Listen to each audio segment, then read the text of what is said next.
Buenas tardes a todos los que estáis aquí en esta charla que tenemos programada con la rehabilitadora de la ONCE,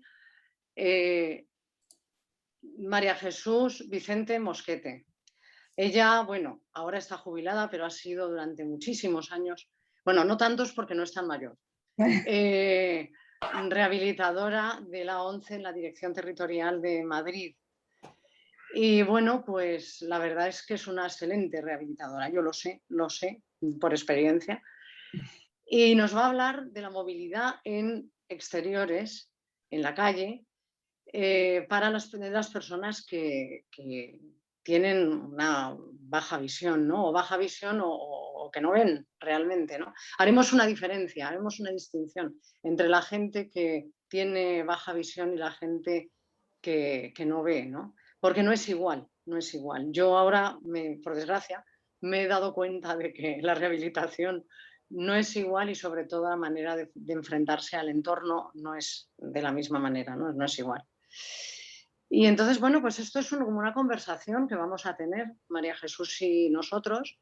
Yo al principio haré algunas preguntas, pero luego quiero que pregunte la gente que estáis conectados, ¿no?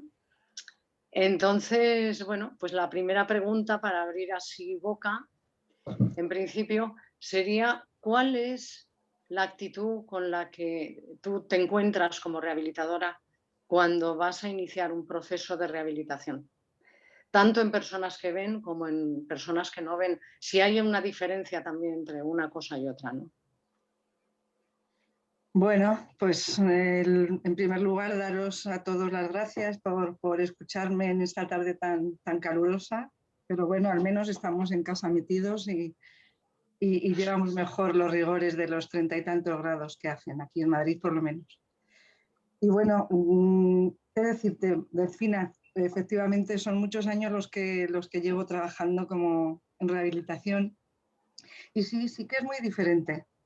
Es muy diferente tener un resto de visión a no tener ninguno.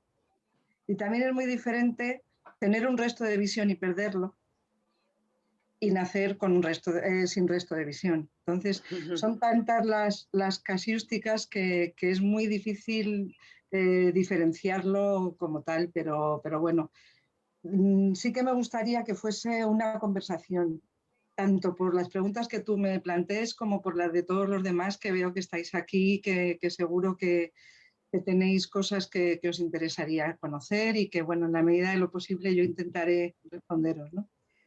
Y en la primera pregunta que me haces de cuál es la actitud, siempre que empieza un programa de rehabilitación, pues la primera actitud es que pensar que cuando alguien, en la ONCE al menos, viene al programa, antes nos hemos leído toda la información que se ha recopilado de él, o sea, tanto desde el punto de vista visual como desde el punto de vista laboral, como familiar, como bueno, de todos aquellos factores que le pueden estar influyendo, ¿no?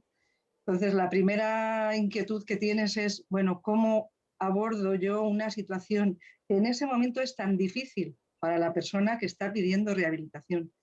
Realmente sí que ya ha dado el primer paso, que es asistir a ese programa, porque es verdad que hay mucha gente que no va, o sea, que directamente tiene el problema, pero no acuden a los servicios, ¿no? Y entonces, pues lo primero que pensamos es, ha hecho un gran esfuerzo, tiene interés en hacer un programa de rehabilitación y ese interés que tiene voy a ver si yo consigo cumplir un poco sus expectativas. Entonces sí que es verdad que esa primera inquietud es primordial y que se consigue a base pues de empezar a trabajar, de empezar a hablar, de empezar a conocer a las personas y de empezar a centrar un poco esa problemática, que efectivamente es una problemática muy seria y que es muy seria para el que lo padece y que muy seria lo debe considerar el profesional que le va a atender.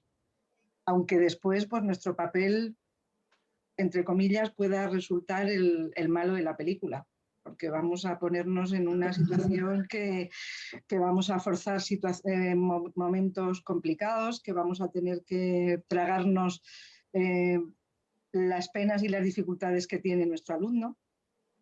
y lo tenemos que hacer porque es la única manera de que empiece a caminar la cosa, ¿no?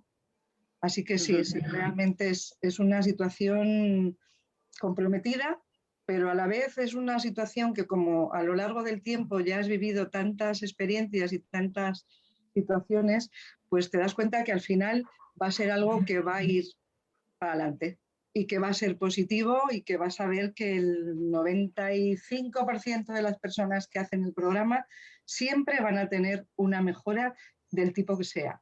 Pero eso anima desde el punto de vista de los profesionales, ¿no? Sí, sí. A mí me gustaría saber también, bueno, ¿por dónde empezáis siempre? ¿Por dónde empezáis? Bueno, ¿Empezáis por algo? siempre, Me imagino, siempre. sí, siempre empezamos por lo que os decía.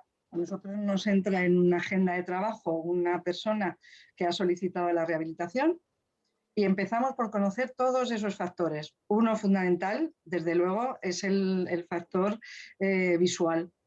Entonces, como ahí ya partimos de una información que nos da un oftalmólogo, el oftalmólogo que ha hecho la primera valoración del resto visual que tiene cada persona que va al programa, pues ahí ya más o menos nos situamos si la persona tiene el resto de visión, si tiene más, si tiene menos, pero también es cierto que esto no nos va a encuadrar en ningún sitio porque el resto de visión de cada persona es único. Entonces, es verdad que hay personas con el mismo nivel de agudeza visual y de campo visual que todos los que estáis aquí habéis pasado por multitud de exámenes y sabéis que os los han medido, ¿no?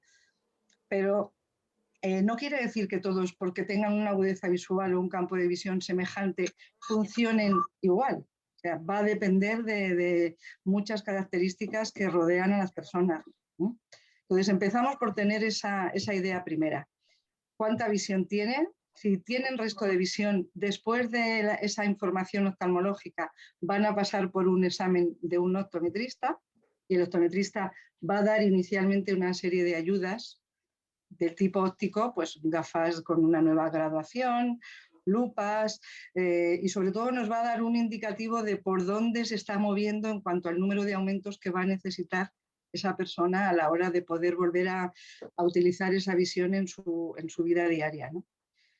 Si no hay ningún resto de visión, esa parte se obvia, o sea, se salta directamente a la tercera recogida de información, que es la que os decía antes, donde un trabajador social pues, nos ha puesto ya en antecedentes de si es una persona que está trabajando, si es una persona que está jubilada, si es una persona que está estudiando, que vive sola, que vive acompañada de otros, en fin, todo lo que es la información social, ¿no? de cada uno de ellos. Y a partir de ahí, pues hacemos lo que os contaba, mantenemos la primera sesión, que es una sesión de información y de intercambio, donde nosotros corroboramos y comprobamos pues que todo eso que hemos leído pues realmente es así y cómo le afecta a cada uno, ¿no? en un momento determinado. Y en esa primera entrevista, pues establecemos un poco los objetivos que vamos a intentar conseguir. Lo establecemos con esa persona concreta. O sea, ya no es decir, yo pienso que este señor tiene que utilizar estas ayudas o yo pienso que tiene que moverse por la calle de esta manera y de ir a estos sitios. No. Conjuntamente establecemos y decidimos, a ver, ¿cuáles son tus problemas fundamentales? Ahora mismo, ¿qué es lo que quieres hacer? Y sobre esos principios empezamos el trabajo. Claro, habrá gente que quiera unas cosas muy pequeñitas, supongo, Claro, claro. y habrá gente que quiera cosas mucho más grandes, ¿no? Que sea Mucho mucho más más amplias. demandadora. Claro, Mucho más también amplias. dependerá de si la persona trabaja o no, tiene que ir a su trabajo todos los días, esas Claro, cosas, ¿no? Me claro. imagino que eso. A ver, y una vez que vosotros entráis en la calle es un Vamos a la sitio calle. horrible, hostil, es Sí, espeluznante. sí, Porque no hay más que obstáculos, no hay más que cambios de luz. Bueno, cada sí. una de estas cosas te la preguntaremos poco a poco, ¿no? Pero por lo pronto, de primeras, tú sales a la calle y por lo pronto con una persona que no ve y que jamás ha manejado un bastón sin ver, ¿qué es lo que pasa? Porque la persona se muere de miedo, para empezar, ¿no? O sea, eso es Se así. muere de miedo, niega todo, no quiere y bueno, pues es un momento de drama. Realmente Ya, es un momento de drama porque todo eso que has dicho es así. Y todos somos conscientes, la calle es un sitio hostil. sí. Es un sitio hostil sin más. Entonces, aquí sí que es verdad que es muy diferente si la persona tiene resto de visión o no lo tiene. Ahí quería yo ir. Ahí, Y cuando ve, sí, ¿qué pasa? pues cuando ve, intentamos hacerlo de una manera lo más fácil posible. Es decir, hay una palabra que todos, cuando yo la pronuncio ahora, seguro que vais a sentir lo que yo creo que siente y que sentiríamos todos cuando nos lo dijeran, ¿no? Y es la palabra bastón.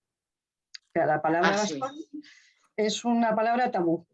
O sea, eso hay que tener sí, mucho cuidadito porque eso es el origen muchas veces de decir no, no, no, no. Por ejemplo, en el caso de alguien que ve, te dice, ¿un bastón? ¿Yo un bastón? No, si yo veo, si yo veo. sí. Entonces, claro, ahí estamos en la primera mmm, característica. Es verdad, si tú ves, tienes razón, no te voy a nombrar la palabra bastón. Vamos a salir a la calle y vamos a ver qué puedes ver. Y a ver, yo creo que es fundamental, lo que intentamos nosotros es que la persona sea la que decida que quiere utilizar esa ayuda, que quiere utilizarla, que no es un capricho mío el decir tienes que utilizar un bastón, porque es verdad que hay veces que no hace falta. O sea, hay veces que una persona con un resto de visión funcional bueno y en ciertos momentos del día pues puede funcionar sin bastón. Si su distancia de seguridad, fíjate, ahora con todo lo que estamos hablando es la distancia, ¿no? Pero aplicada a la discapacidad visual se refiere más a qué distancia puedo ver yo un obstáculo. O sea, yo veo una papelera, veo una farola, veo dónde está el cruce de una calle, veo si viene gente. Entonces, si esa distancia es suficiente como para anticipar el peligro, pues muchas veces no introducimos el bastón. A lo mejor se introduce pues, en situaciones concretas. En el caso, pues, vosotros lo padecéis mejor que nadie y lo sabéis. Situaciones de baja iluminación, pues de funcionar bien se pasa a funcionar peor o mal. Entonces, creo que es fundamental que veamos que la movilidad va a proporcionar una cosa fundamental para la vida, que es la autonomía. Yo creo que la autonomía es algo que tendríamos que tener todos grabado en el centro de la frente y decir, es lo que tengo que conseguir, porque el tener autonomía va a hacer que mi autoestima sea mejor. Y claro, eso pasa por situaciones que hay que vencer, lo que tú decías, Delfina, el miedo. Hay que vencer el miedo a salir a la calle, porque de repente es un elemento hostil, complicado, peligroso y sobre todo hay otra parte, Peligroso. peligroso fundamentalmente, porque eso a veces decimos, bueno, una caída no pasa nada. No, no, una caída puede ser una caída muy peligrosa. Entonces hay que poner los medios para que esto no pase o pase lo menos posible, ¿no? Hay otro aspecto que fijaros que seguro que también, bueno, no sé si me daréis la razón y si no, pues me gustaría que me dijerais, ¿no? Y es que de repente los demás, pues muchas veces se van a dar cuenta de que yo no veo bien y de que estoy haciendo cosas pues que son inseguras o de que... Y claro, eso solo se supera cuando alguien ve la ventaja que implica el poder salir a la calle y seguir haciendo o manteniendo más o menos tu vida normal, tu vida habitual, ¿no? Es la única manera de superar todos esos miedos y bueno, y poner las herramientas que digas, a ver, ¿cómo me voy a caer menos? O cómo voy a tener menos riesgo a estas situaciones de peligro, ¿no? O sea, me imagino que os ha pasado a muchos, ¿no? El decir, bueno, yo no quiero llevar un bastón, por ejemplo, porque entonces sí que llevo un cartel en la mano y en el cuerpo que va diciendo una cosa que no es real, porque yo eso lo explico siempre en todas las primeras o segundas entrevistas, siempre digo, no es real que cuando alguien lleva un bastón blanco significa que es una persona ciega. No, no es real. O sea, significa que es una persona que tiene discapacidad visual y que lo que es real es que afortunadamente un porcentaje muy alto de la gente que tiene discapacidad visual mantiene un resto de visión. El porcentaje, por ejemplo, de afiliados a la ONCE que no tienen ningún resto de visión es menos de un 20%. El otro 80% tiene resto de visión, algún resto de visión, que es muy útil para la vida diaria. Lo que pasa es que el bastón pues, va a ser el elemento que me va a permitir tener más soltura ir más tranquila, tener menos miedo. No sé qué os parece, si eso... Y ser independiente. A mí me parece que lo peor que puede haber es alguien que es dependiente completamente de otros. O sea, las personas que no se atreven a salir a la calle porque no ven o ven poco o ven menos de lo que veían antes. Entonces No, toman un miedo horrible y entonces se agarran del brazo de quien sea y se ha terminado. Y es que ya no salen solas a la calle jamás. no, Con lo exactamente. cual no pueden ni ir a comprar el pan. Es que Ujú. no pueden ni hacer un recao solos. Tienen que ir Bueno, pues acompañados. acompañados Claro, y sin autonomía para nada. O sea, es que en la calle para sí, nada, sí, porque para además nada. hay una cosa que está claro, en casa me manejo bien. Esa es una frase Sí, súper habitual. O sea, cuando tú dices, bueno, cuéntame qué dificultades. Bueno, yo en casa no tengo ninguna dificultad. Salvo que tengas un mal sí, sí. compañero o compañera que no tiene en cuenta pues que ha dejado la puerta abierta o un cajón a medias o una cosa de esas, o que te está cambiando las cosas de sitio constantemente. Salvo que pasen esas cosas, pues la verdad es que en casa nos manejamos bien, porque son entornos muy conocidos y con unos riesgos pues más controlables, ¿no? Pero efectivamente en la calle dejas de perder la autonomía total, que eso implica no solo que no vayas a comprar el pan, es lo que decíamos antes, es que llegas a sentirte inútil. O sea, llegas a Sí, sentirte sí, sí, sí, sí, sí. con una capacidad mermada en tu sentimiento de decir, vamos a ver, ¿por qué no puedo yo hacer las cosas que habitualmente hacía, las que pueda? Por supuesto, hay que modificarlo de muchas maneras, ¿no? Y también es verdad que en los programas no entramos a saco y el primer día nos salimos a la calle y nos vamos a una casa, a un entorno súper ruidoso, con un montón de tráfico, con un montón de gente. No. O sea, todos estos aprendizajes los vamos a ir haciendo siempre en entornos muy controlados, o sea, en entornos primero muy cercanos, por ejemplo, lo que decías, pues vamos a intentar ir a comprar el pan, que sabes dónde está. O sea, lo mismo que sabes en tu casa dónde está el fregadero, pues aquí sabes en la calle dónde está la panadería y cómo hay que llegar ahí, ¿no? Entonces, pues ir ampliando después esos entornos para que esos sitios conocidos, pues podamos ir derivándolos a sitios menos conocidos y que se vaya consiguiendo éxito. O sea, los que habéis hecho rehabilitación y los que salís a la calle y cada vez que vais a un sitio y lo conseguís, volvéis a casa mucho más contentos, como todos. Mm, O sea, ¿no? claro. Al principio es muchísimo estrés, pero luego Claro, pues te claro. compensa sin duda. Y tienes que ser muy disciplinado para hacer lo que te han enseñado y no olvidarlo Muy y disciplinado. seguir. Yo siempre digo que después el ir a la calle, una persona que tiene un problema visual grave, desde luego la calle con autonomía es un entorno que no es de paseo. O sea, tú no No, no es de puedes, paseo. No, no. no es de Se ha paseo. acabado pasear. Se acabó, bueno, No sé si eras tú la que me contabas una vez que tenías una persona de la ONCE que le decían, porque cuando vas a pasear, y dijo, yo no paseo, yo voy yo de un no sitio a paseo. otro. ¿No? Exacto. Voy de un sitio a otro y además tengo que llevar todos los sentidos alerta. Y tengo que ir Alerta. pensando, ¿qué me he encontrado ahora? A ver, me he encontrado ya la papelera que marca el cruce. Entonces aquí está el cruce. No me puedo despistar. Los coches en esta calle vienen por la derecha o vienen por la izquierda. Resulta que ahora estoy escuchando un ruido que viene por detrás. Pues ahora me tengo que esperar. Pues no vas de paseo, no vas de No paseo. vas de paseo. Y Pero yo creo que merece la pena. sí, sí, claro que merece la pena. Y luego llegamos a un cruce maravilloso. ¿Cómo se cruza, María Jesús? Te lo digo también porque aquí hay gente que no está en la ONCE y tiene muy Ya, poca visión, tiene poca claro. visión. Y quiero que lo digas, ¿cómo se cruza una calle?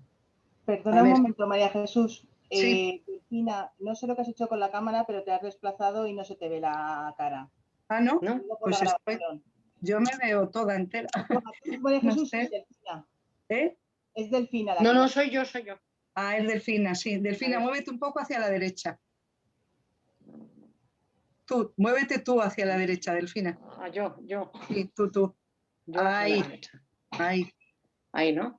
ahí más o Vale, menos. Y ahí no te Sí. muevas. Perdonad. Nada, yo vale. estaba diciendo, no sé qué habré hecho. No, no, está muy bien porque esto luego hay que ponerlo en YouTube. Y claro, Bueno, si pues no se luego me me ve regañas nada, si no te pues aviso. Vale. no, no, no, no, es que yo lo prefiero porque no lo veo de ninguna manera. O sea que eso es así. Bueno, A ver, me pues, estabas diciendo que pues cómo se cruza. cómo se cruza. Hay una cosa fundamental. Cuando se tiene un problema visual, tenemos que pensar que todos los demás sentidos están en el cuerpo para utilizarlos, para servir de algo. O sea, está claro. Lo que pasa es que efectivamente la visión, cuando está bien, pues es el sentido que automáticamente te dice, ya está, viene un coche por la derecha, es rojo, es no sé qué. O sea, es muy rápida, la información que te da es súper rápida, entonces no necesitas utilizar nada más, ya no necesitas utilizar el oído, no necesitas utilizar el tacto con los pies, porque realmente estás viendo dónde estás puesta, ¿no? ¿Qué pasa cuando la visión baja? Pues que vamos a hablar primero de eso, de una persona que tiene un resto de visión y que es funcional. O sea, que es capaz, por ejemplo, pues de ver el semáforo en una calle que no sea muy ancha, pues ver el semáforo de enfrente. Pues en esos casos, efectivamente, para que las cosas vayan teniendo más seguridad, pues es imprescindible que empecemos a utilizar el oído. El oído da una información muy buena, pero hay que entrenarlo. O sea, cuando dicen la gente, que la gente que no ve tiene un oído que tiene un tacto que son, o sea, es la repera, la cantidad de sentido del tacto y del oído que tiene una persona que no ve, como si fueran superdioses. No, es que lo que ha pasado con esas personas es que han practicado mucho la utilización de esos sentidos. Y entonces, pues efectivamente se desarrolla. Nosotros no, viendo normalmente, pues no lo desarrollas porque no lo necesitas, porque tienes la visión, ¿no? Entonces, en ese sentido, pensar que cuando vais a cruzar una calle hay una información que es muy valiosa. Vosotros tenéis que ver, en primer lugar, cuál es el sentido del tráfico. O sea, si lo veis con el resto de visión, pues podéis ver que los coches, si yo estoy parada en una acera, en un bordillo, los coches vienen por la izquierda. Puedo o verlos visualmente, lo que os decía al principio, si mi resto de visión me lo permite, pero si no, hay uno que es impepinable y es que suena y que estoy oyendo que se está acercando. Entonces puedo escuchar eso, puedo escuchar si la calle es de doble dirección o de una dirección, si no la conozco. Claro, si es un entorno que es conocido, pues es fácil porque ya sabemos que voy a cruzar la calle Mayor, por ejemplo, y sé que los coches vienen por mi izquierda. Entonces, ¿qué momento va a ser el bueno para cruzar? Pues el mejor momento, desde luego, siempre es cuando no hay ningún ruido o cuando el semáforo está abierto. Pero a veces el semáforo no sabemos que está abierto. O sea, que no es que está en verde para pasar, porque o no tiene sonido o directamente no lo somos capaces de alcanzar a verlo con la visión, ¿no? Entonces, el mejor momento siempre es cuando no viene ningún coche. Y ahora, una vez que nos ponemos a cruzar, lo que hay que tener es decisión. Es decir, voy a cruzar, claro, aquí estamos hablando de un hecho concreto que requiere una serie de aprendizajes previos. O sea, es una persona que tiene que tener la línea de dirección recta, o sea, que tiene que no desviarse mucho de un lado para otro porque eso es peligroso. Entonces, estoy hablando ahora de cruzar sin visión, sin bastón. Entonces, claro, si tú no tienes una línea de dirección recta, pues puede ser que en lugar de parcharte a la acera de enfrente donde está el otro poste del semáforo, te hayas desviado y te hayas metido en la calzada hacia el lado donde están los coches. Entonces, por eso os digo que son muchos requisitos los que hacen falta. En este sentido, si realmente hay una cosa que no se debe hacer nunca, yo nunca os lo aconsejaría, y es que crucéis cuando cruza la gente. Pues no, porque la gente cruza en muchos casos cuando el semáforo no está abierto para cruzar. Cruza porque ha podido ver que está muy lejos el coche que viene y ha calculado su tiempo de reacción para cruzar. Pero claro, es su tiempo de reacción, no el nuestro. Entonces, bueno, pues cada inicio de cruce fiándonos de alguien es un inicio de riesgo total. Porque claro, una persona que ve, si el coche acelera el que está viniendo, pues en un momento dado acelera él también y corre. Pero una persona que no ve bien eso no es capaz de controlar esas distancias y esa velocidad que trae el coche, ¿no? Entonces, bueno. Perdóname, soy Joaquín de Alicante.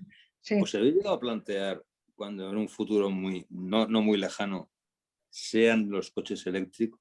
Bueno, hombre, claro, está planteado, pero no por nosotros que lo vemos como un peligro tremendo. O sea, yo ahora ya lo estoy viendo por vieja, quiero decir, los ancianos también van a tener ese problema. Pero la ONCE lleva muchos años ya, junto con la Unión Europea, que están, bueno, ya he visto que hace muchos años que se habla de los coches eléctricos y sin embargo no es una cosa que haya ido muy deprisa. O sea, no ha ido deprisa, afortunadamente, porque realmente es un problema bien grande. Están consiguiendo, que no sé si lo habéis oído, que cuando el coche vaya a una velocidad bastante reducida, por ejemplo a 30 kilómetros por hora, que es como deberían ir en una ciudad, pues que emitan un sonido en el exterior para que se oiga. Pero de todas formas va a complicar la existencia seguro que la va a complicar. Ahora, si consiguen que ese coche cuando está en una calle circulando a 30 por hora, pues decía que iban a poner una cosa, bueno, luego se ha discutido tanto porque primero dijeron, pues un sonido que se pueda desactivar desde dentro del coche porque puedan protestar los vecinos, porque el señor se canse. Claro, las asociaciones de discapacidad visual decían, no. O sea, si esto lo puede desactivar cualquiera que va dentro, lo van a desactivar todos. Claro. Dice, o sea que esto no, tiene que ser algo que no se pueda desactivar y que lo lleve el coche incorporado, ¿no? Entonces, claro, aquí meto una pullita. Yo no quiero dar la sensación de que creo que todo se arregla utilizando un bastón, pero el bastón en este caso ayudaría, porque es un aviso para los que vienen. Como disuasorio. Es un aviso de que hay alguien que tiene un problema visual y que tú tienes que ir despacio. Porque efectivamente el bastón tiene muchas características que son buenas. O sea, tiene una que te va a proteger porque es verdad que te va a ir diciendo si hay un obstáculo por debajo de la cintura, lo vas a detectar si lo sabes utilizar bien y no te vas a chocar. Tiene una característica que te va a informar, te va a decir, oye, estás tocando un suelo que tiene botones, esto quiere decir que estás llegando al paso. Ahora te va a permitir ver si la altura del bordillo es mucha o no es ninguna, que te ayuda también a medir eso. Y lo que bueno, que en principio puede ser un poco más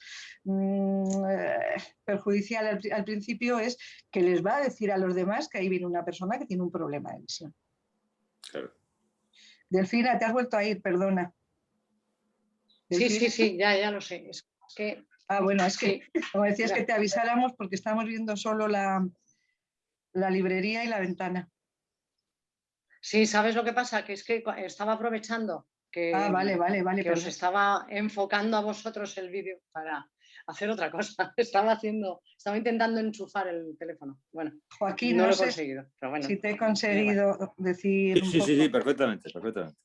Entonces yo creo que cuando los coches eléctricos se pongan a funcionar, que va a ser no tardando mucho, porque ya veis que en muchos sitios ya están ofreciendo que la gente ponga en los garajes los postes para recargar y hasta ahora no ha sido posible porque realmente era un incordio el que el coche tuviese que recargarse cada X kilómetros y demás, pero cuando consigan baterías que aguanten más y que todo eso, pues va a ir hacia ahí, Entonces, las asociaciones tienen que pelear, tenéis que pelear para que se sepa que eso es un problema si no se tiene en cuenta.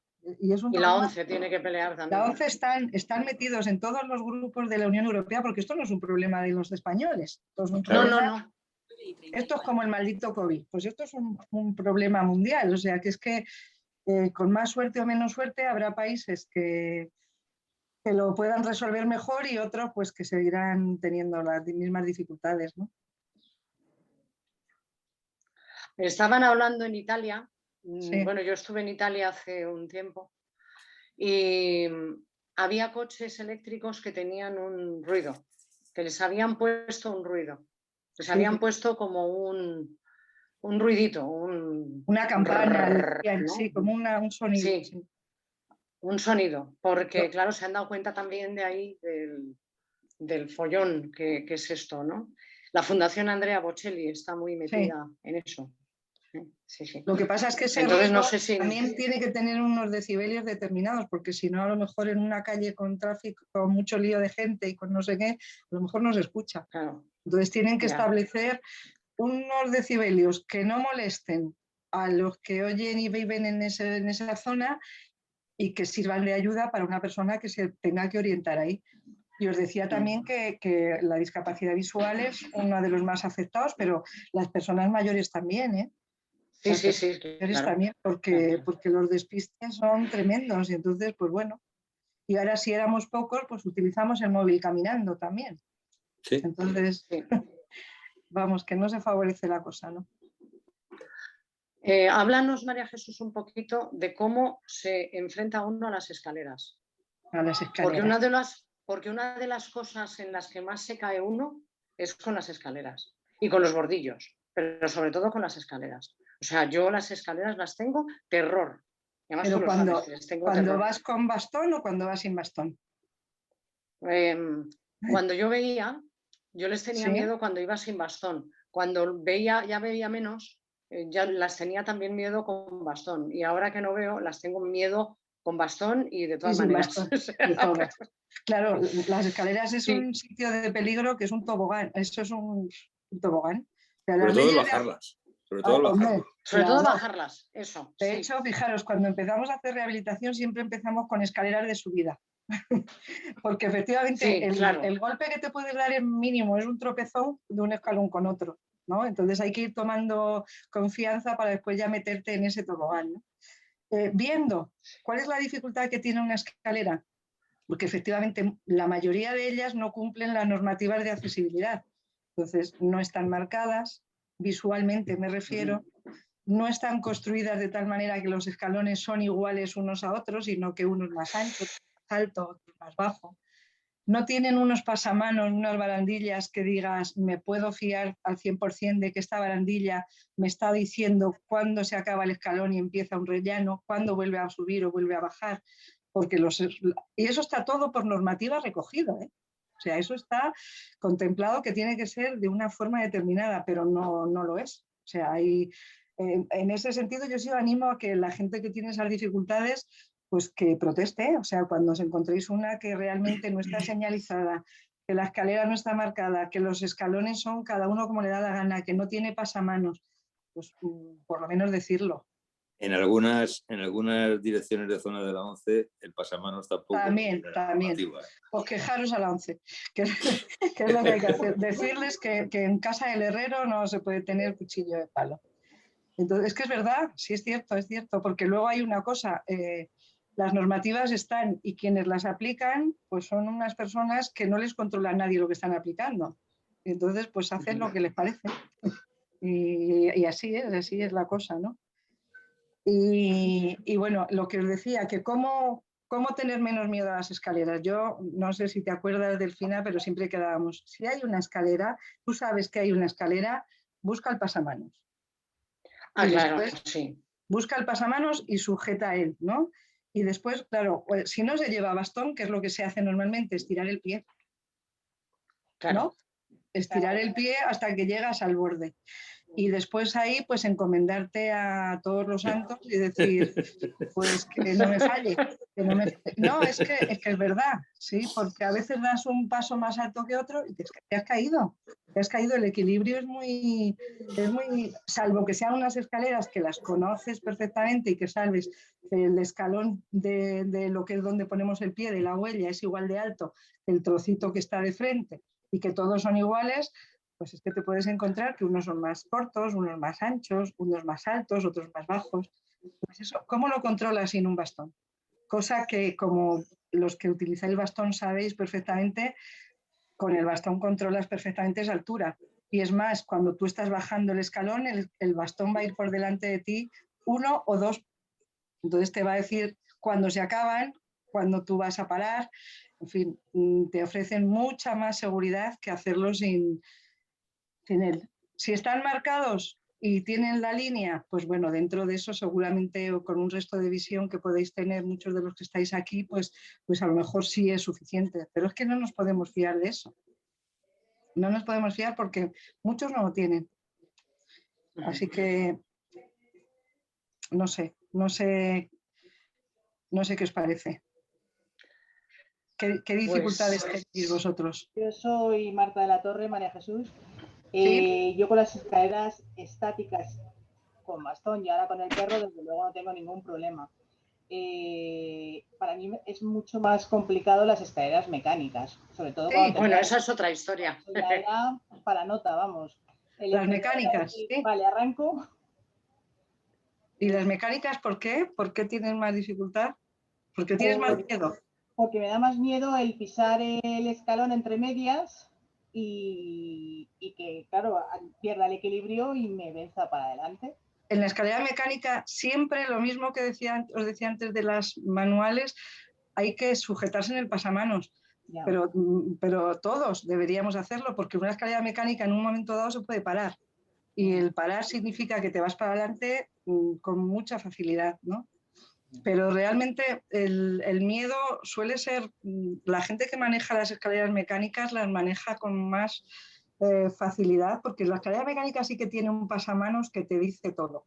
O sea que, y tienes un pasamanos que es liso, o sea que está a tu derecha según vas a coger la escalera, y de repente empieza a inclinarse hacia abajo si la escalera es de bajada, y tú vas con la mano, siempre hay que llevarla un poco por delante, por supuesto, y la llevas por delante hasta que llegas otra vez al rellano de salida de la escalera, que vuelve a ponerse otra vez plano. Entonces, no suele dar muchos inconvenientes. El miedo quizá lo tengas pues porque hace ruido, porque hay gente, porque crees que es más peligroso, pero realmente es menos peligroso que las manuales, ¿eh? Y si van ¿sí? Puedes pisar justo en el momento que está plana y encontrarte que cuando baja ya no está plana. Hay uno arriba y otro abajo. ¿Cómo? En el momento que empiezas a caminar. Que tú puedes perfectamente poner el pie en un sitio que esté totalmente plano, pero que haya... Y de repente se baja. Y de repente, claro, te baja. Claro. Ese es el problema. Y eso ¿sabes lo que hay que hacer? No poner los dos pies juntos. O sea, tú tienes que adelantar un pie. Y si te pasa eso, tienes el otro de atrás que te va a permitir corregir el que vas por delante, y si ves que llevas medio pie que está bajando, te da tiempo a con el otro pie sujetarte. Vale. ¿Me habéis entendido? Es que no sé si... Sí, perfectamente. ¿Sabes? O sea, no pongas los dos pies juntos, porque si pones los dos pies juntos, efectivamente, de repente empieza a bajar el escalón, y al bajar el escalón bajas con los dos. Entonces, si tú tienes uno detrás y otro delante, te puedes corregir la posición y ya equilibras uno y el otro. Muy bien. Gracias. No sé si los demás lo habéis entendido, ¿no? Sí, perfectamente. Y luego, si tenéis resto de visión suficiente, se ve también la línea amarilla que tienen los escalones. Entonces, eso sí te permite ya no poner medio pie fuera, o sea, ya te permite más controlar la posición, ¿no? Pero la línea amarilla, esa la tienen no todas las escaleras. No, por eso te decía que no todas las escaleras. Te tienes que fiar ahí más del tacto con los pies, que de lo que te dice la línea amarilla. Y, por ejemplo, en el caso este, ¿la línea amarilla sería obligatoria en todas las escaleras? Yo creo que por normativa sí. Sí. Es obligatoria, creo que sí, pero de todas formas, luego sabes lo que pasa también, hay unas normativas generales y luego hay otra de cada comunidad autónoma. Aquí estamos todos muy bien, porque bueno, pero hay un código técnico de edificación que ese es general y ese es para toda España, y a lo mejor vosotros en la asociación pues podéis tener también acceso a ese tipo de información, y si alguien ve que no tiene, pues decir, oye, ¿cómo podemos pedir esto? ¿O es obligatorio que lo tenga? O... Vale, gracias. Sí. Delfina está desenfocada. Delfina se ha ido otra vez para la... No sé, Delfina lleva mucho tiempo desenfocada ya. Mucho tiempo, sí, no sé. Pero como hasta ahora no has hablado, pero... Muévete hacia la derecha. No. Tú, te tienes que mover tú, el teléfono déjalo quieto. Hacia la derecha, ¿no? Hacia la derecha tuya. Ya empiezas a aparecer. Un poco más. Un poco más. Ya empiezo a aparecer. Ya, ahí ya te vemos. Pero no te muevas. No, ¿sabes lo que pasa? Que es que se me corre un poco el trípode, es complicado. Se mueve solo, sí. Problemas de no ver. A ver, yo quería hablar también un poco de los cambios de luz. De los cambios de luz. Claro, y eso sí que son cambios de luz. ese sí que es uno de los problemas que, bueno, fíjate, con el glaucoma pues es fundamental. O sea, pasáis de es que hay un funcionar... momento en que a lo mejor te quedas ciego, ¿sabes? Claro, Totalmente, sí, sí. vamos. Totalmente. Y es que esa es otra de las cosas que hay. O sea, el utilizar un bastón no quiere decir que lo tengas que llevar todos los días, ¿no? Yo siempre les decía, cuando trabajaba con gente que tenía resto de visión, lo que os decía al principio, tú tienes que entender que este bastón te presta una ayuda y que te supone mayor ventaja que el inconveniente de llevarlo y que te vean y que piensen y que no sé qué más. Entonces, en el momento que tú valoras que eso te supone una ayuda y que piense el mundo lo que quiera, porque lo que significa es que si yo de noche no puedo salir porque con poca luz no veo, me tengo que quedar en casa. ¿Y eso qué significa? Que no tengo autonomía. ¿Y eso qué significa? Que vuelvo a ser una castaña y que soy una persona que no sirvo para nada y que... Entonces, los cambios de luz es una cosa que no lo podemos remediar. Mira, fíjate, ¿te acuerdas, Delfina, cuando íbamos por Alcalá de Henares, ciudad tan bonita y iluminada como está iluminada? O sea, sí. Monumental, pues tan monumental que no se ve nada. O sea, que de noche pasas a funcionar exclusivamente por otros sentidos que no son la visión.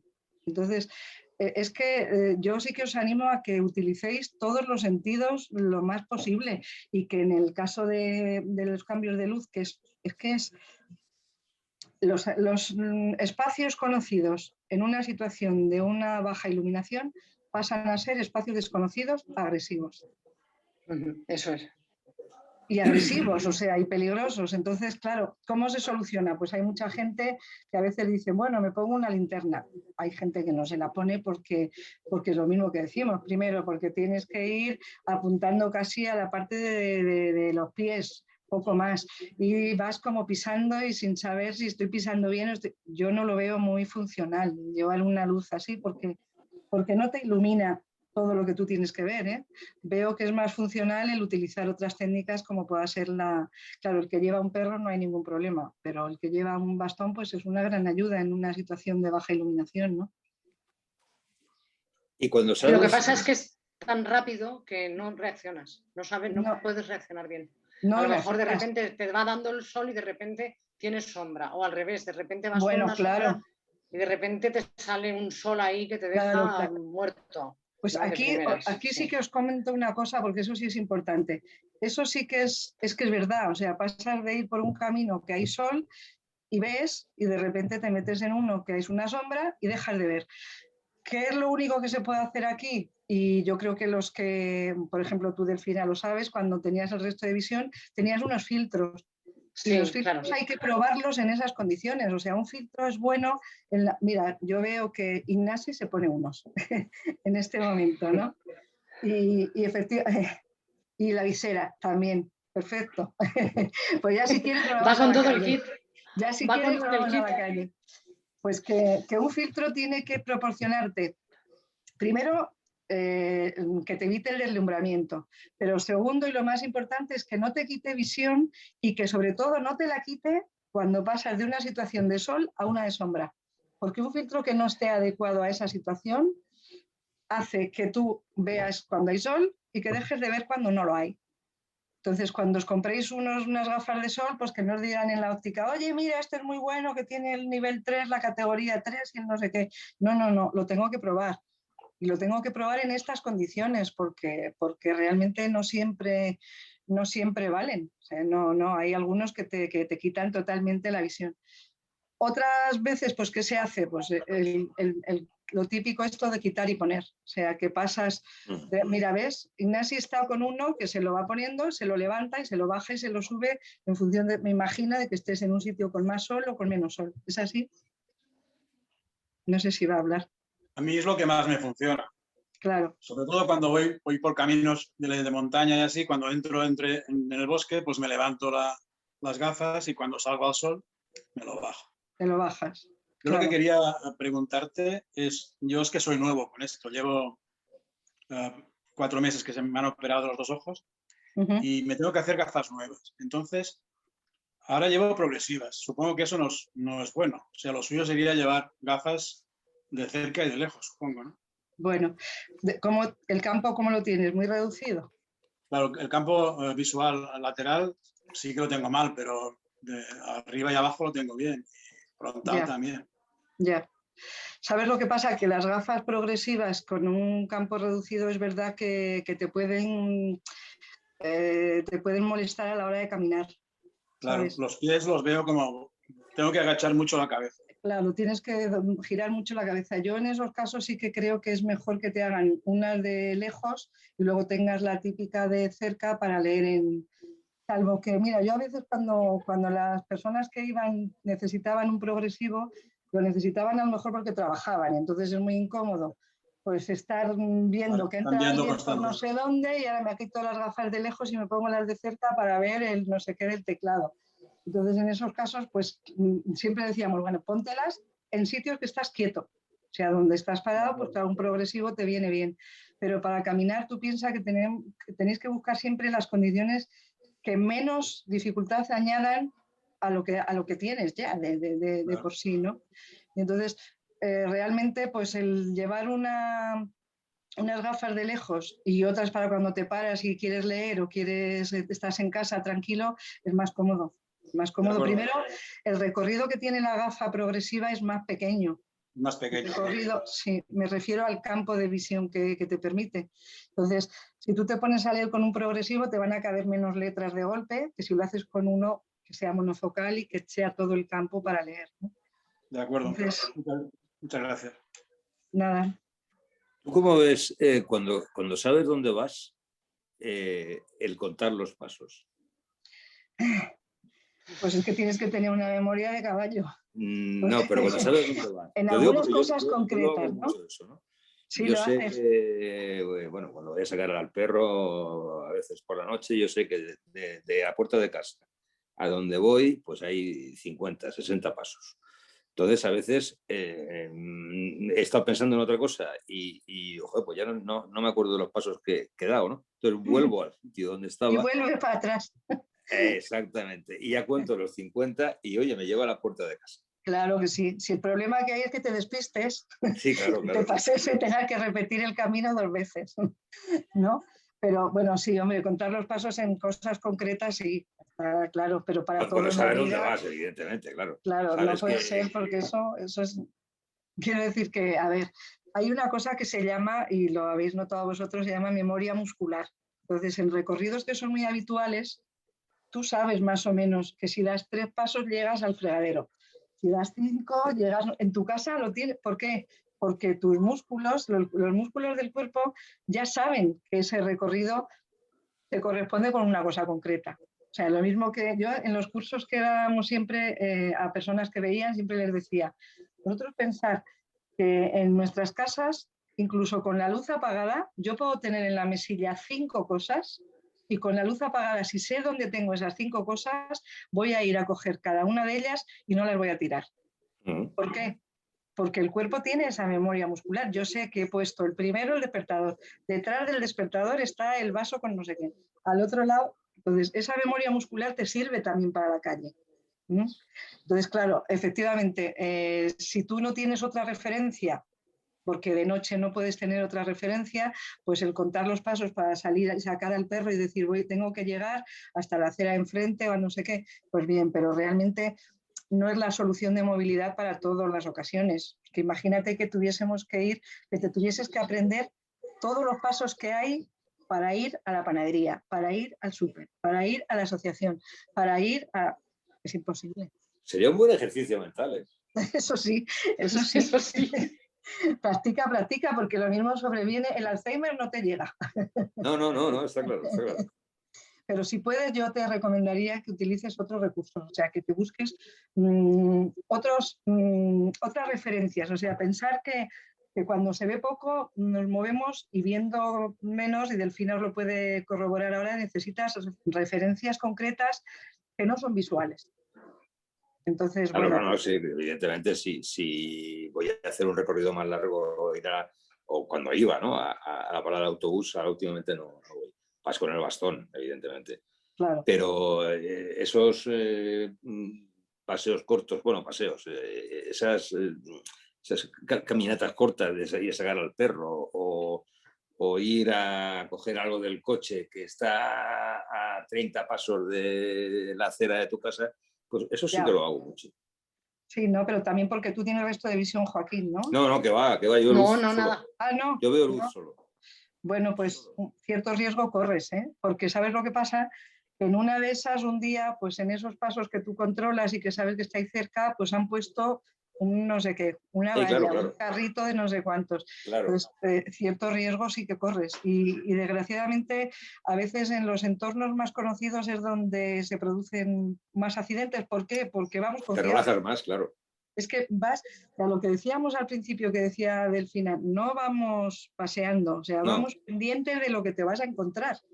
Entonces, cuando tú estás en un entorno que dices, bueno, aquí no pasa nada, ya estoy en mi casa, ya lo controlo, pues es donde te puedes encontrar la dificultad, ¿no? Sí. Entonces, los pasos sí que es verdad, hombre, claro, te pueden dar una orientación el contarlos, pero yo creo que siempre pensar en evitar el peligro, en evitar el peligro. Uh-huh. Entonces decir, bueno, ¿cómo voy más seguro? Pues si es llevando el bastón, pues lo tendré que llevar, ¿no? Y si es fijándome mucho, pues si mi referencia es una luz que hay no sé dónde, o mi referencia es que veo que brilla no sé qué, todo eso, pues utilizarlo, pero No, en mi vamos, caso no, yo veo luz y no es que vea la luz, sino que veo luz y si te pones delante, pues sé que hay un obstáculo. algo, pero no sé quién es, ni lo que es, ni nada de nada. O sea, yo no. ¿Y controlas no, la distancia tampoco? No, ¿no? tampoco. Pues en esos casos es mejor que lleves el bastón. Que lo lleves. Y vivo en un bungalow de 4 plantas. O sea, ya me he comido las escaleras 3 veces. Pero porque vas sin nada. No, en las escaleras de casa, digo. O sea, Ya. Pero bueno, ya voy con más cuidado,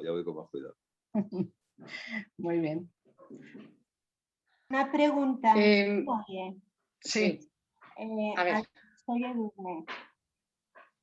Mira, yo por ejemplo ando con bastón y estoy encantada de la vida porque a mí es lo que me dio independencia y estoy fenomenal con él.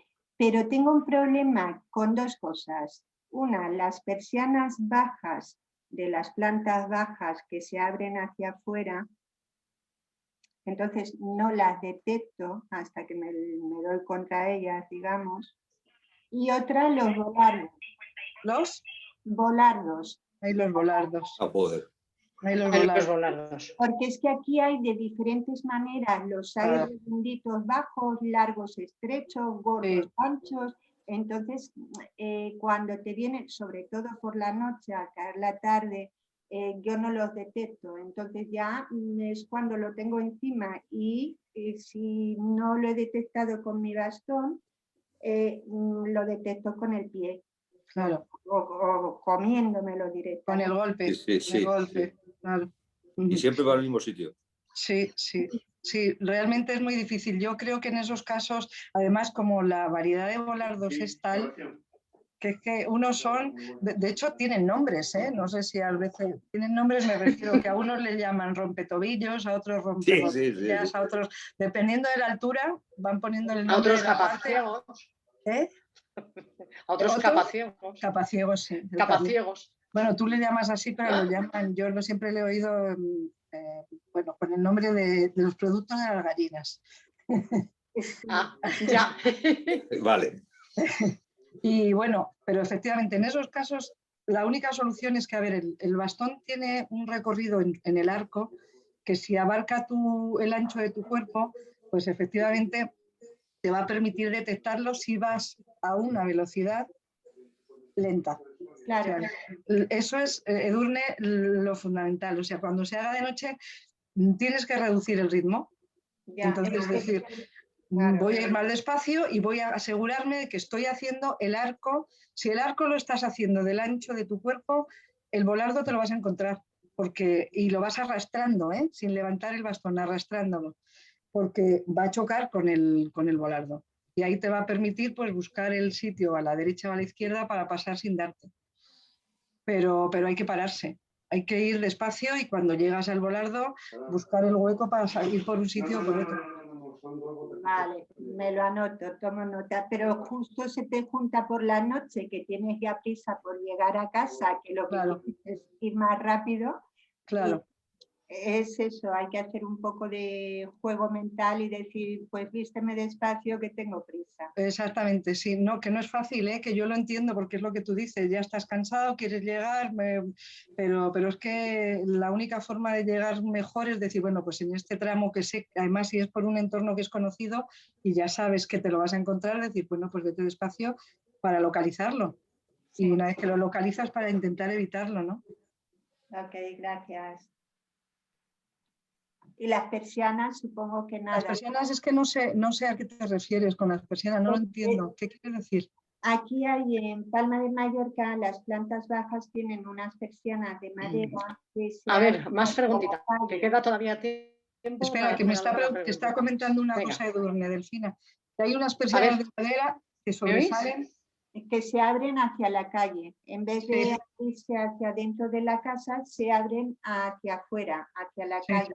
Entonces, a mí, por ejemplo, a cualquiera de una estatura normal, te dan pues en el hombro, más o menos. Madre mía. Ya, es que eso, claro, el bastón eso no te lo evita. Claro. Porque es lo que decíamos, el bastón solo te va a cubrir de la cintura para abajo. O sea, que no hay todos los obstáculos que estén más altos. La única solución es lo mismo que se recomienda cuando estáis pasando por una calle y hay una moto de estas grandísimas que tiene unos retrovisores, o una furgoneta con unos retrovisores que son muy altos y que realmente te pueden dar en la cara. O sea, que eso si vas muy... En esos casos, yo lo único que te recomendaría es que abras más el arco del bastón para que te separe más y después pues que intentes, si ya conoces dónde están ese tipo de ventanas, de persianas, que levantes la mano, que levantes el brazo a la altura de la cara. Ajá. Con la palma hacia afuera, hacia la calle y que te proteja la cara, que es la parte donde más te puedes hacer daño. No sé si me explico. Un casco. Perfectamente. Un casco de Robocop. Con las ramas de los árboles pasa igual. Cuando me noto alguna que me da en la cabeza, enseguida pongo la palma hacia afuera. Eso es. Levanta el brazo siempre con la palma de la mano hacia afuera y a la altura de la cara. De la cara, sí. A la altura de la cara, porque es la única forma que tienes de protegerte de esos obstáculos que están altos. Y con el bastón, abre más el arco, ábrelo porque al abrirlo te vas a separar de ese saliente. Claro, es que ves, para la persiana tengo que abrirlo y para el volardo tengo que cerrarlo. Ahí estamos, ay, qué complicado es. Sí. Sí, es verdad, es así, pero si lo vas practicando verás que, mira, yo creo que hay un lema y es que practicar es conseguir.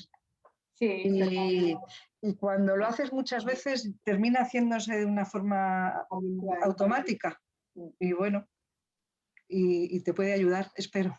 Sí, gracias. Delfina, ¿te has vuelto a ir? A ver, sí. Bueno, no sé. A ver, hay tiempo para más preguntas, para alguna preguntita más. A ver, alguien que se anime.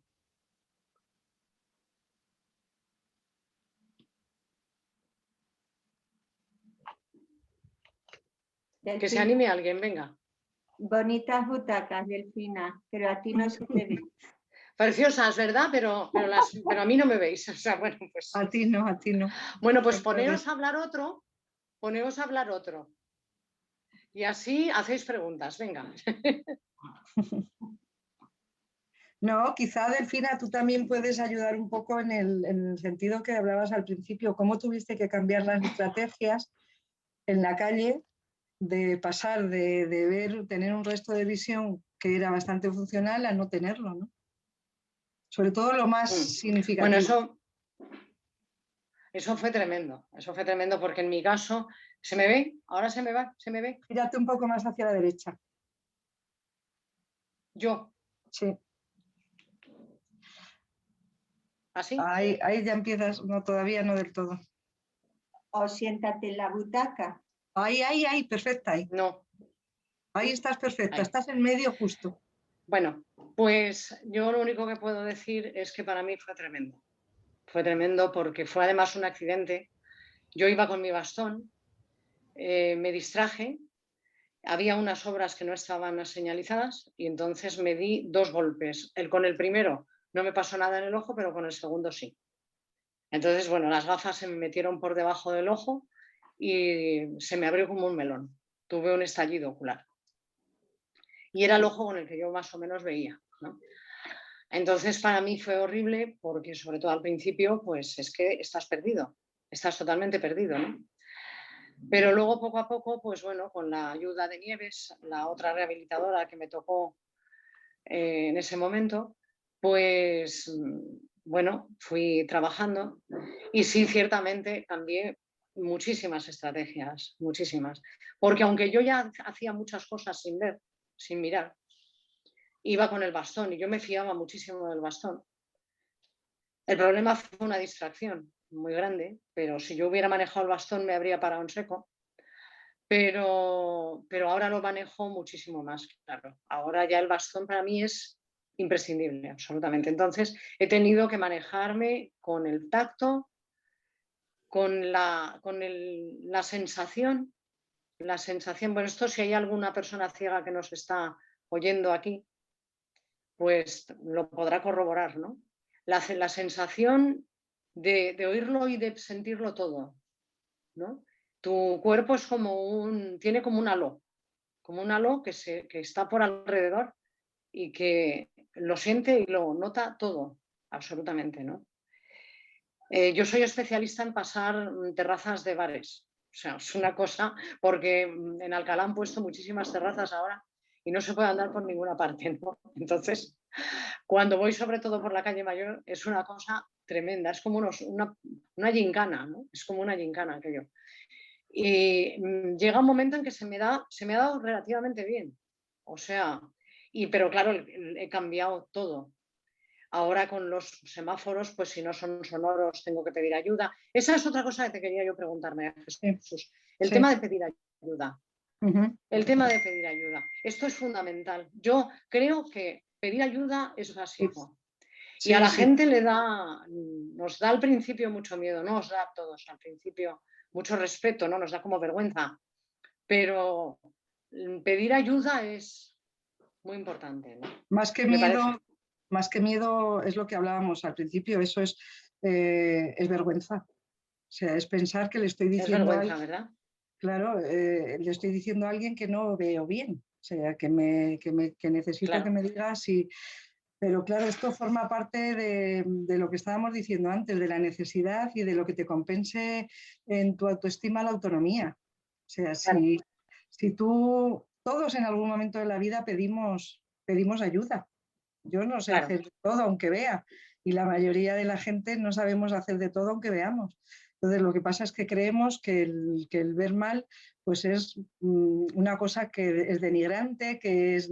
No, o sea, ver mal es una condición que te ha tocado. O sea, que te ha tocado y que no hay nada más. O sea, no quiere decir que seas ni más ni menos. Eres una persona que solo necesitas que te digan, por ejemplo, si el semáforo de enfrente está abierto o que te digan en qué momento puedes cruzar si no hay semáforo. Porque eso te va a dar seguridad. Ahora hay que practicarlo, ¿eh? O sea, no es una cosa fácil. Y lo mismo admitir la ayuda. Es como un tabú. De los demás también. Es como un tabú. Sí, lo es. Y admitir la ayuda. Y admitir la ayuda.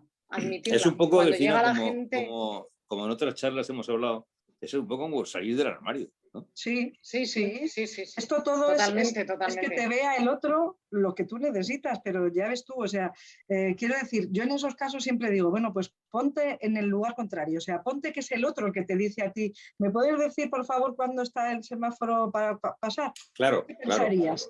Lo harías. Os hago la misma reflexión. O sea, tú estás pensando que si pides ayuda va a decir el otro, uy, este pobrecito no se va, papá. No, o sea, el otro lo que tiene que pensar en buena lógica es, madre mía, qué valor tiene. O sea, con lo difícil que está la calle, sale solo a la calle y se mueve como si no pasara nada. Yo, porque eso lo piensa mucha gente, yo no sería capaz de hacerlo. ¿Sabes? Entonces, en vez de pensar eso, decimos, no, está pensando, uy, este pobre, no sé cuántos, no ve. Y ahí está el problema.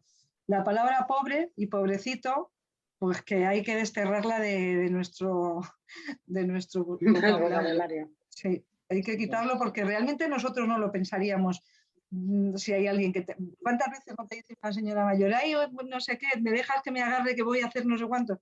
Y no te paras a pensar, pobrecillo, qué viejo, que no puede, que no, simplemente dices, pues sí, vale, bien.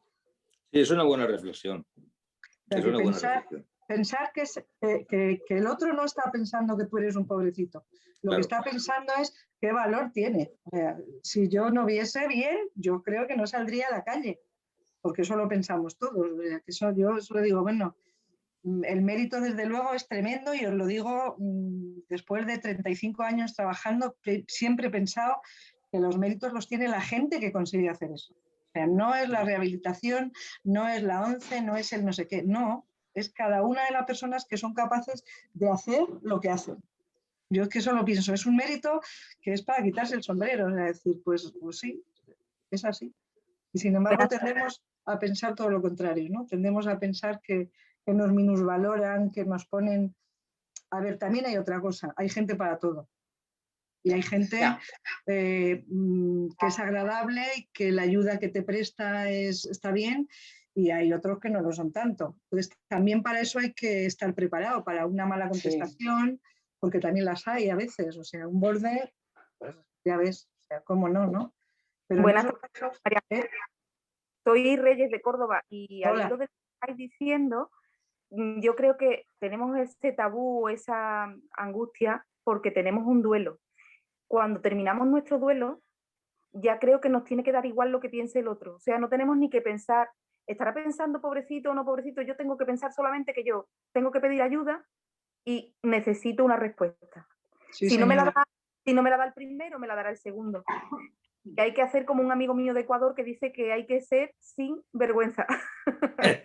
Pues sí, pero eso también es cierto, o sea, todo tiene su periodo, ¿eh? O sea, una persona que está con el problema reciente, pues es muy difícil que se meta en todos estos aspectos que estamos diciendo. O sea, primero tienes que superar un poco el duelo y lo que os digo siempre, y empezar a pensar que lo importante eres tú y que tienes que hacer las cosas que a ti te vengan bien. O sea, las cosas que a ti te ayudan, que las cosas que te favorecen. Y claro, para eso hay que dejar de pensar mucho en los demás y pensar en uno mismo. Hay que ser un poquito egoísta y además cuando pedimos ayuda para cruzar, lo que yo personalmente lo que hago siempre es preguntar si el semáforo está verde y si le queda tiempo todavía para cruzar, porque muchas veces te dicen sí, cruza, y cuando te encuentras en medio dices, ¡ah, que se ha puesto en medio! Sí, muy bien, está perfecto. Y si no, esperar la secuencia de... Entera. Sí, esperarla. Yo muchas veces cuando me dicen cruza, yo voy ahora con perro guía y el perro guía, pues bueno, es una forma de caminar diferente, vas más paseando que con el bastón, pero es cierto que cuando yo llego al bordillo y me dicen, no, cruza si está verde, digo, no, pero ya me voy a esperar al siguiente, porque me da pánico. Una buena reflexión, Reyes, muy buena, efectivamente. Si el semáforo es sonoro, te tienes que esperar siempre al ciclo completo. O sea, aunque llegues cuando está parpadeando, te tienes que parar, porque no sabes el tiempo. Y si no, te tienes que esperar a la secuencia. Cuando los pasan o no pasan. Claro. Y si no, te tienes que esperar a la secuencia del coche. O sea, es decir, ¿en qué momento escuchas que los coches se han parado? Cuando se paran quiere decir que ahora empieza el semáforo y ahí vas a tener el tiempo completo para poder pasar. Muy bien, sí. Así que bueno, yo también soy usuaria de perro guía, pero soy también usuaria de bastón, porque hay momentos en los que a lo mejor no voy con el perro y porque he sido mucho tiempo usuaria de bastón antes de tener a mi perra.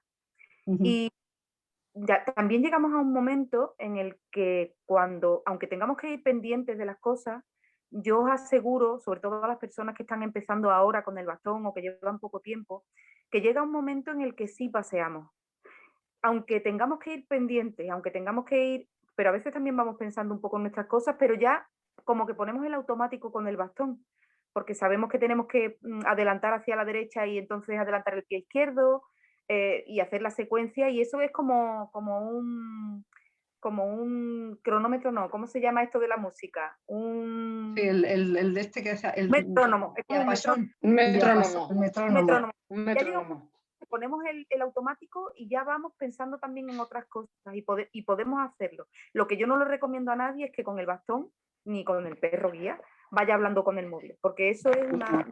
No. Es que yo conozco a una persona que lo hace, pero que se da cada castañazo. Ya, y no. Porque Luego hay una cosa también, Reyes, que es que cuando tú te pones a caminar, lo que llevas en la cabeza es el recorrido que vas a hacer. O sea, tienes como un mapa mental de por dónde vas a ir, ¿no? Entonces, sí que es verdad que en ese mapa mental tú vas sabiendo que cuando llego a no sé dónde tengo que girar a la derecha, o cuando me encuentro no sé qué en el suelo que estoy notando que hay esto, tengo que ir hacia la izquierda. O sea, que vas dirigiendo tus pasos en función de ese dibujo que llevas en la cabeza del mapa del recorrido que quieres hacer, ¿no? Y ahora, si me paso un poco el recorrido y tengo que pedir de nuevo ayuda, tener muy claro que la persona que me ayude me diga los parámetros correctos. Porque muchas veces te dicen, sí, ve para allá, ve para la... ve para Entonces, y que te diga dónde te deja, o sea, que te diga dónde te deja, porque a veces la gente te deja donde ellos quieren dejarte. O sea, cuando tú quieres cruzar una calle, eso es bastante frecuente. O sea, que estás en un paso de peatones y venga uno y sin encomendarse a nadie más, te coge y te cruza y a saber dónde te lleva. O sea, porque eso depende lo que él haya querido. No, yo directamente me suelto y le digo, claro. No, me agarro yo a usted. Y me deja en la acera de enfrente y ahí, nada más cruzar, porque si no ellos se ponen a caminar y a veces pues donde les parece, o sea, te dejan, entonces que siempre les digan dónde está. Si estoy delante o a la derecha o a la izquierda, es que muchas veces te dicen, está allí, y allí para mí no es nada. Vale, pues eso es lo mismo que lo de pedir ayuda, con buenas palabras, es decirle, ¿le importa decirme dónde es allí? ¿Dónde? ¿Más a la derecha o más a la izquierda? Por eso hay que ser sinvergüenza, de verdad, pero con muchísima educación, por supuesto. Claro. Sí, sí. Bueno, chicos, pues creo que el tiempo se está terminando. Acabó. Bueno, y lo único que se ha terminado nuestra conversación, que ha sido súper agradable. Así que nada, muchas gracias, María Jesús. A vosotros y os deseo que salgáis de verdad, que salgáis con confianza y con cabeza porque podéis hacerlo y porque vosotros valéis. Y practicar es conseguir, ya lo veréis. Muy bien. Muchas gracias. Muchísimas gracias. Muchas gracias, María Jesús, y a todos los que os habéis conectado.